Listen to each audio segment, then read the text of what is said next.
Hello and welcome to Women's Football Hub. I am your host for this episode. I am Carolyn Kent, and with me today is someone who is a technical support trainer at the Football Association in England. She's currently taking part in their Women's Leadership Programme. Welcome to Women's Football Hub, Lola Arribas Rodriguez. Thank you, Carolyn. Nice to meet you. Very nice to meet you too. Now, you're obviously a coach in football, and you're coaching at grassroots level, and you're also doing some coaching with other kinds of athletes that we'll get onto towards the end of the podcast. But one of the reasons why I wanted to do this type of podcast was to allow people to understand what it's like when you are a coach, because I think there's a lot of things in performance land where we kind of say, well, the coach can do that. And actually, I sometimes think we maybe need to have more of a recognition of just what it is that coaches are dealing with. Having coached Of myself, course. I recognize how how much you actually have to do and how much you have to prepare and how much you have to kind of sometimes think on your feet during that session as well. So, first of Yeah, all, thank you for coming along. It's really, really nice to have you here. thank Um, you for having me. you're very welcome. And chat to me about your journey into football. So my journey into football, I think you hear quite a lot of stories that are similar of not having found a space for me as a young girl in football growing up. Hmm. So I used to watch especially the men's international because my family loves football. I used to watch a couple of like Madrid games here and there when they were on. Um, but I never kind of found myself comfortable with all the challenges that women face in those atmospheres of the men's football, which can get quite negative and sometimes quite aggressive. So I always just kind of turned my back on football. And that wasn't until the women's Euros when they won that I realised that there was actually a place for me in football. And I began as a fan, and then through FA initiatives and different organisations like the Powerhouse Project, I realised that I can actually get my foot in the door and get in there myself. Um, and since then, I've kind of just thought, honestly, like just been trying out different aspects of coaching, different aspects of playing, and it's completely changed my life because I was doing something completely different um, pre Euros, Hmm. and it's absolutely changed my life, which we'll get into. So Lovely.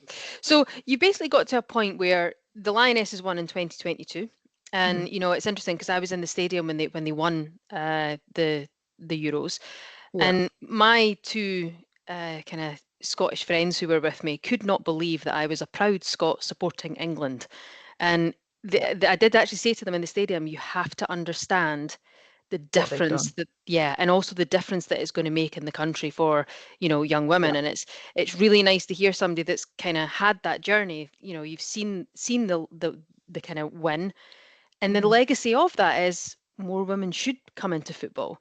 So absolutely. yeah, and of course now you've got into coaching. So talk to me about kind of what kind of got you into coaching and how you got into coaching.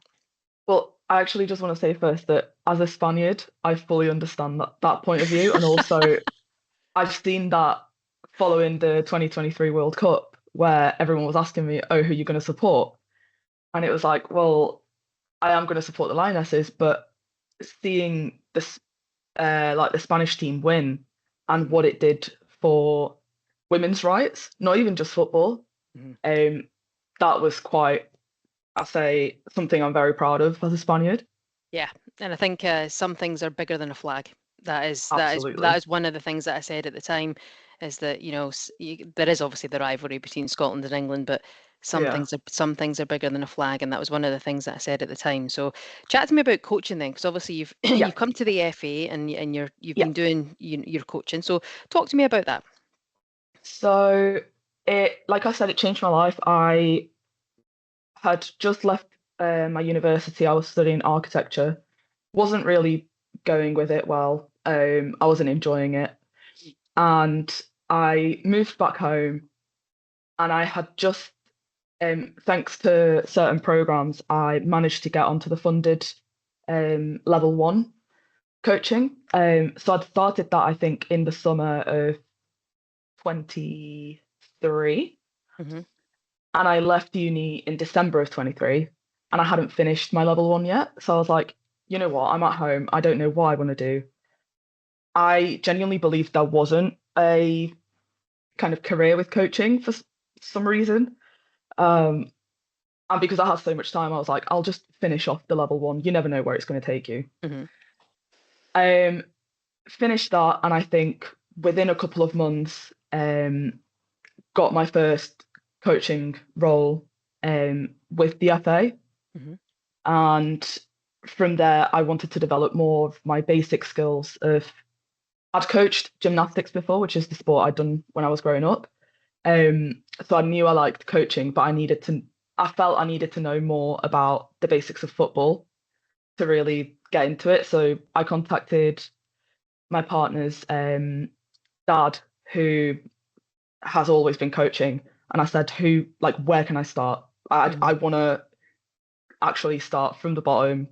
Where can I just go and coach and practice my skills? And he got me in contact with the local team's under eights, and that has been quite a challenge and a joy to do.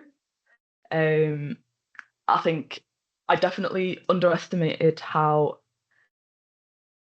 tricky it was going to be, Yeah. but also how I most definitely underestimated how much joy it brings me to do it.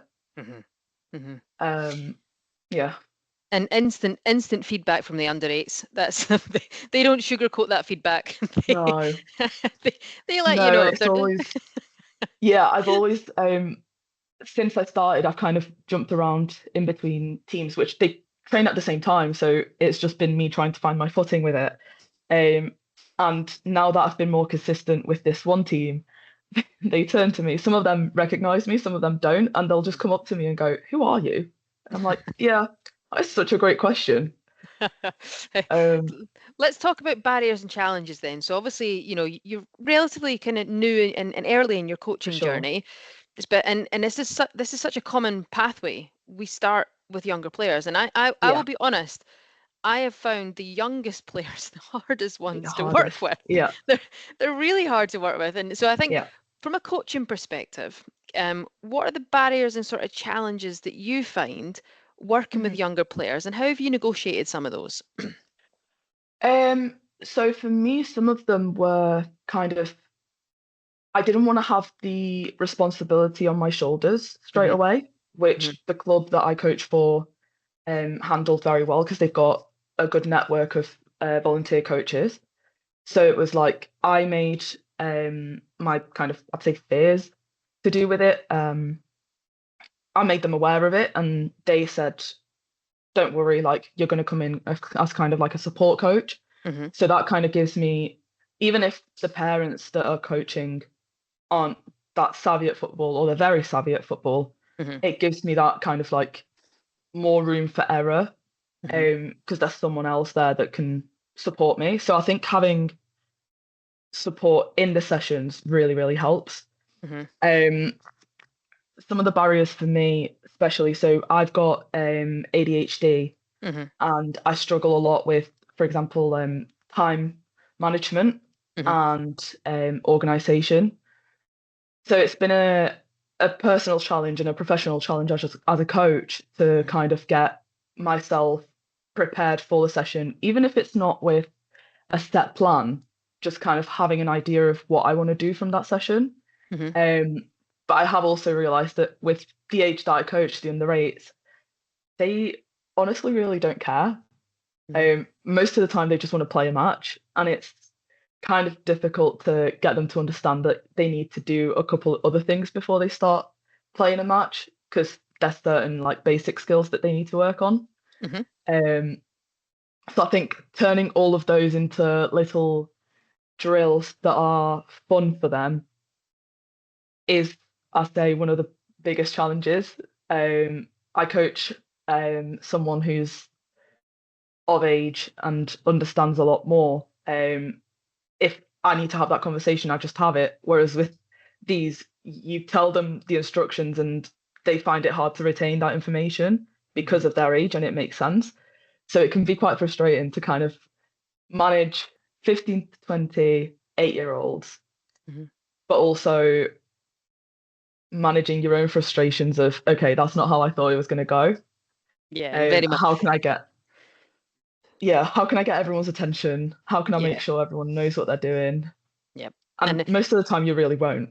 yeah, and keeping their attention as well, because their attention Yeah. span is relatively short. Now, one of the big kind of things that's going on at the moment in performance land with Mhm. us with regard is obviously injury prevention, right? Yeah. And we have some injury prevention programs for the under 14s. We have the FIFA 11 kids, and for the Mhm. 14s onwards, we have the FIFA 11 plus. There are other ones, but those are the two ones I'm going to Yeah. kind of focus on. How much training as a coach are you given on those two injury prevention programs? Um, if I'm honest, it's the first time I really hear about them. Yeah, So and I'm going that's to okay. say, That, yep. So yeah, not a lot, right? Okay. not a So lot. if I was to say to you then, it's a 20-minute injury prevention program, right? Hmm. Which usually is done at the start of a session. Hmm. What would be the barriers to putting in an extra 20 minutes of injury prevention work at the beginning of your session? Why would that be difficult for you as a coach? Um, I'd say, first of all, for me, it wouldn't fit into the session itself. So we've got an hour session Hmm. where now we've just changed venues for the winter because we need somewhere with floodlights. Hmm. Um, so we only have that 1 hour slot. Um, Adding a 20 minutes or swapping something out for those 20 minutes honestly doesn't seem feasible with having such young kids who Hmm. just want to get on with it. All right. Um, and then kind of having all of us, like the coaches, dedicate more time because it's great that we're all volunteers. It's what makes it keep going, Hmm. but it's still time that we take out of our day to do it. Yeah, and that's a very common barrier that we hear is the fact that, well, hang on a second, we only get an hour on the pitch, and Hmm. actually, if you're taking 15, 20 minutes away to do X, Y, and Z, we don't have a lot of time, right? Yeah, So part of the issue for performance staff is we have to start problem solving this and how we do it. And I spoke to one of the yeah, kind of FIFA experts in this, and Holly Silvers Granelli was very clear. She basically said, look, this can be done in the car park before we start. It can be given to a parent. It can be given to, another person to lead it. But it doesn't yeah, necessarily have to be done by the coach. And I just want to make that point and make sure that I keep making that point that it doesn't have to go into structured coaching time. And also yeah, just to kind of bring up that I think coaches deal with an awful lot, and we're needing to problem solve around the fact that this might not be a coaching issue to fix. yeah. Um, so, talk to me then about your top tips for coaching and working with children. So, you've got somebody that's kind of, I really maybe want to go and do this coaching journey. I think I want to get Mhm. into this, right? What would be your top tips for somebody that says, you know what, I want to go and coach young kids? What would you say? I'd say, honestly, one of the first things to understand is trust the process. Hmm. And it is something that's said very often, but with things like this, you kind of go in with expectations. I had an expectation before I started coaching any age group that I was gonna go straight into it, like be amazing and know everything. And it's really not how it works. Like you really, really just learn on the job. Just make sure you have communication with whoever's above you in terms of managing the volunteers or the job role that you're doing, Hmm. and just make sure there's communication of what you're comfortable with, what you need more support with, Hmm. and then just know that I'd say up until age kind of 10, 11, and also very much depends on the children or child that you're coaching, they tend to just want to play football. Hmm. They just want to go there to enjoy it and be with friends or just play football for an extra hour in the week. So just keep that in mind because as a coach, you want to get them to be better, but how can you do that with them also enjoying it? Because if they're not enjoying it, they're not going to engage, Hmm. and that can be quite um, tough to manage. Hmm. But like I said, you learn on the job, and you can learn from others, um, from your support. Like just make sure you have a support group, I'd say, Hmm. whether that's other coaches.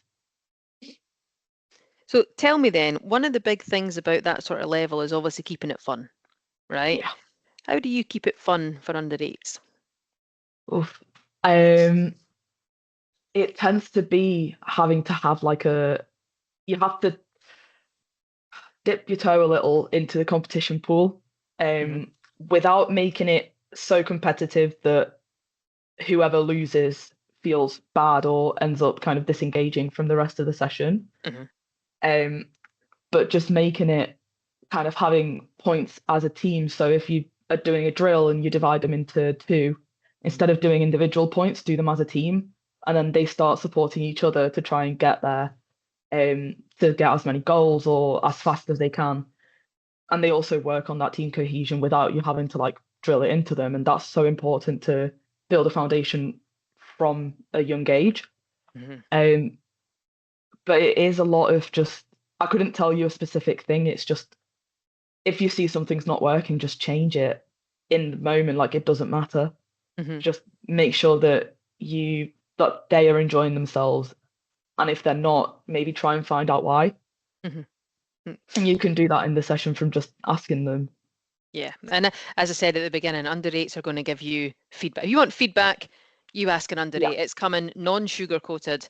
It's Yeah. coming straight to you. I've had that. If you And this is yeah. boning, Carol, and I'm like, okay, let's change this now. Yeah.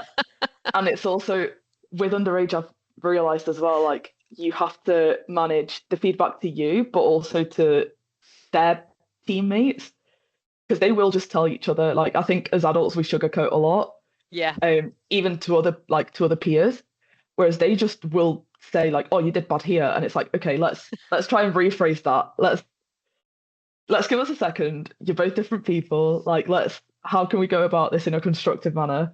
Yeah, I think sometimes people do say if you want the truth, ask an under 10. Yeah. Like you're getting the truth. But So honestly, it's quite refreshing as well. do you know what? That level of honesty sometimes Yeah. definitely can be.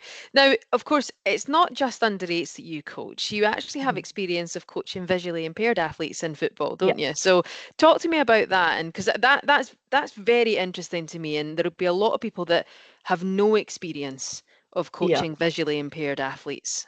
So talk to me about that. So I actually had again zero experience of what blind football was, Hmm. let alone of how to coach it. Hmm. Um, Something that I think I would have liked to see more in my level one training. I understand it's kind of introductory, Yeah. um, but have maybe a module instead of just a couple of videos on what para football is, because it's such a big umbrella and I'm learning Hmm. that every day. Yep. Um, but yeah, I think it's honestly a completely different game. So each player will have different levels of vision. But in B1, which is blind football, they will wear masks or Hmm. shades, they call them, Hmm. to ensure that everyone's got the same level of vision. And coaching, it's just been all I needed from the start was kind of a willpower to learn. Hmm. And I have that naturally, thankfully. So the athlete that I work with offered me kind of the position. They said I need a coach in Manchester between camps, Hmm. between England camps, and I was like, well, yeah, like I'll. I remember being really nervous because I had no idea of what I was going to do. Hmm. Um, and since then, I ended up just kind of going on YouTube, seeing what I could find in terms of what blind football was, Hmm. um, and then just kind of asking as many questions as I could. Hmm. And I don't think this kind of this is more like an umbrella thing for coaching in general, but especially if you do one-to-one or kind of two-to-one coaching, just making sure that there's open communication both ways. I think in coaching in general, not just football, there's always been a thing of the coach knows what they're doing. And yes, they'll have certain knowledge that's higher or more substantial than the athletes, but the athlete is the person that knows what they need. Hmm. So it's having that open communication both ways that allowed me to learn kind of how to best help my athlete, what they needed from me, and take that away and kind of learn how to Hmm. do it and adapt it, and just know that learning is a long process. Hmm. Um, yeah, Tell me about obviously kind of B1 football, blind football. yeah, Everybody's wearing shades. yeah. How do they know where the ball is? Right. So the ball has usually five or six. They're called sound devices. They're basically Hmm. kind of like two discs, joined together with a space in between that has kind of like, I think they're metal balls, Hmm. um, kind of like marbles, but yeah, just to make sound. Hmm. And they're dotted around a size 3 football, which is an adapted football, Hmm. um, with those sound devices. So every time it rolls, every time you um, hit it, it'll make a sound. Hmm. Um, that's in terms of the ball as well. In terms of knowing where everyone is, they usually have to shout "voy," which in Spanish means like "I'm going," Hmm. because blind football started in Spain. Go Hmm. up. Um, and they say "voy" to let each other know where they are. Hmm. Um, but it's honestly quite an. If you've never watched it, just go on YouTube, watch a video. It's insane. Like it's just amazing to watch. Yeah, it is, yeah. And from a kind of positional perspective, goalkeepers, how do Yes. they know where the ball is? What happens there? Yeah, so in the overall team, there's usually three guides Hmm. that have kind of full vision, and they are the goalkeeper who's the only one that's on the pitch. So the goalkeeper will have no visual impairment. Um, then they are kind of they like any goalkeeper would tell their defense or whatever part of the team's there, but also they are guiding them in like two right, so take two steps right, Hmm. to kind of position them properly. Hmm. Then in the middle, so the pitch is split into three. That's in the defensive third. In the middle third, you have kind of it's usually the main coach that will have that will be the guide in that third. Hmm. So we'll just tell them there's a lot of when I said communication as well on the pitch, there's a lot of turn right, turn left, but you have to be very concise with how you say it, like arc Yeah. right, Hmm. literally run in an arc towards the right. Hmm. Um, so there's a lot of that going on, and there's a lot of like stop, hold it there. Hmm. Travel is kind of like run in whichever direction I've told you to. Hmm. And then in the attacking third, there'll be a guide behind the attacking goal, um, who will guide those attacking players, saying like run away from goal. Then they'll turn, like move away from the goal, and then they'll say towards me, come towards my voice. They'll turn right, turn left, wherever they are, and then eventually they just have to say position them right, say shoot, and then within a couple of seconds they shoot, and it's honestly, like I said, amazing and astounding to see that level of skill and Hmm. that level of trust as well between coaches and players. I think what's also interesting is, in football in general, we spend so much time, getting players to utilize effective, concise communication. Yeah. And there you have a sport where it is vital to Hmm. utilize effective, concise communication. Yeah. So it's just interesting the kind of contrast that goes on between blind Hmm. football and obviously kind of Mainstream able-bodied football. football. Yeah. Exactly, yeah. So chat to me as well, because the other thing I'm Mhm. really interested in, right? And for people in my age, they're going to know who these people are, right? You're also a student. And you're at the Class of 92 University, which is at Old Trafford in Yeah, Manchester. that is Talk to me correct. about that. So, some people from the class of 92, United from 92. So it was, it says it in the name, Gary Neville, Ryan Giggs, Paul Scholes, Phil Neville, and Nicky Butt. Hmm.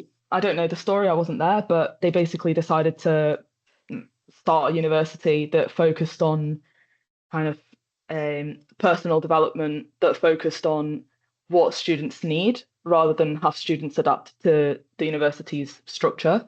Hmm. Um, and coming from, I'd say, traditional university previously, having struggled with ADHD, time management, kind of even low self-esteem Mm-hmm. coming into UE 92. They have kind of like an integrated module which you do need to pass to, like, it's not just an additional thing.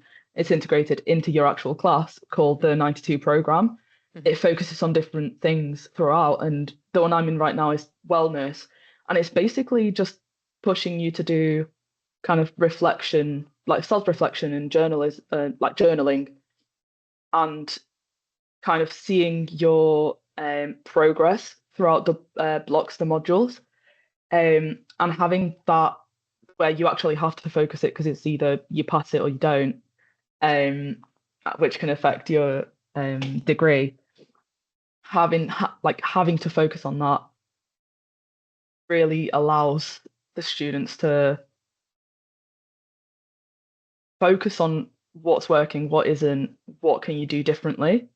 And I think I'd never seen that in a university before, Mm-hmm. but even just the basic structure of the uni, like I only have to focus on one module at a time, which for me has been amazing, like life-saving, as a student, because like I said, I've got ADHD, I struggle a lot with time management. So they call them blocks. Each block is 6 weeks, and you do one class every 6 weeks. So I study sports and exercise science. I've just finished Introduction to Human Anatomy and Physiology, but that's done until my next year. So I've done 6 weeks of that. Now I've got a week off, and then I go on to 6 weeks of the next class, and they don't kind of interlink between modules, which for me it really helps because you just focus on that one module. You don't need to try and balance different dates of like handing in of assignments. You don't need to Mm-hmm. kind of manage. You learn a different way of managing your time. Fair enough. Fair enough. And does the degree take longer because of that, or is it Not at still all. standard 3 years? Standard 3 years. I'm actually, because I'd done university before, and I was a bit tired of it, I went into accelerated, which is instead of doing the 4 blocks for the 3 years, I do 6 blocks a year. So I finish in 2 years.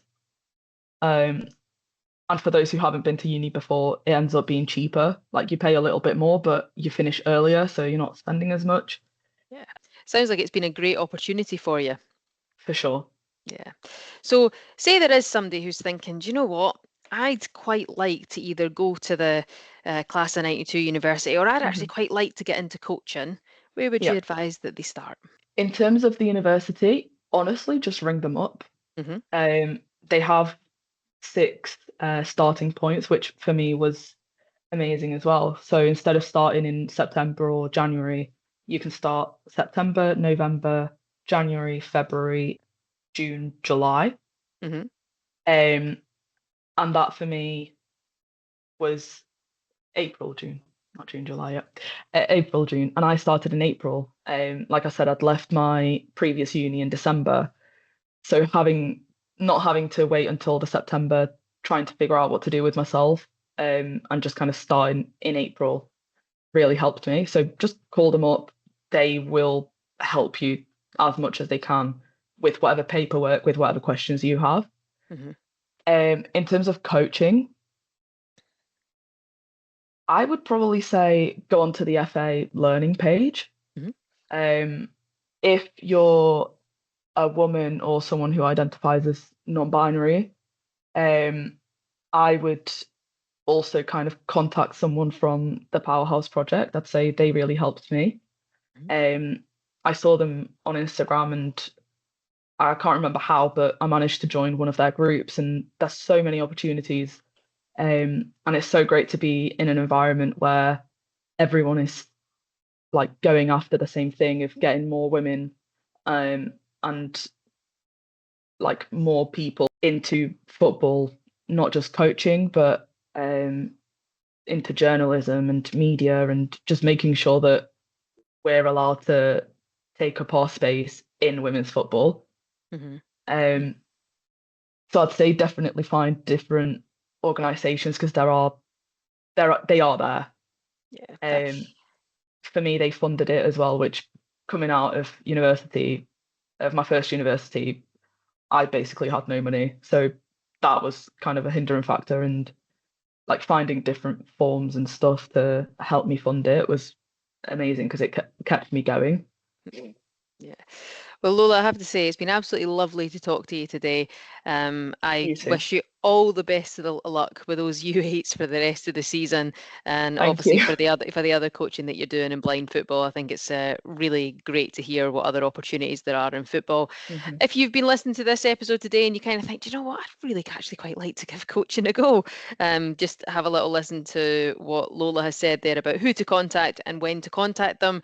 And if you are out there and you are working with athletes, please make sure you follow the evidence, and we will see you soon.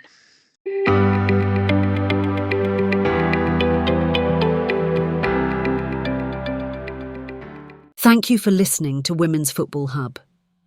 The information within this podcast is for informational purposes only. No material on this podcast is intended to be a substitute for medical advice, diagnosis, or treatment. Please contact your doctor or another healthcare professional if you have any questions about anything raised in this podcast.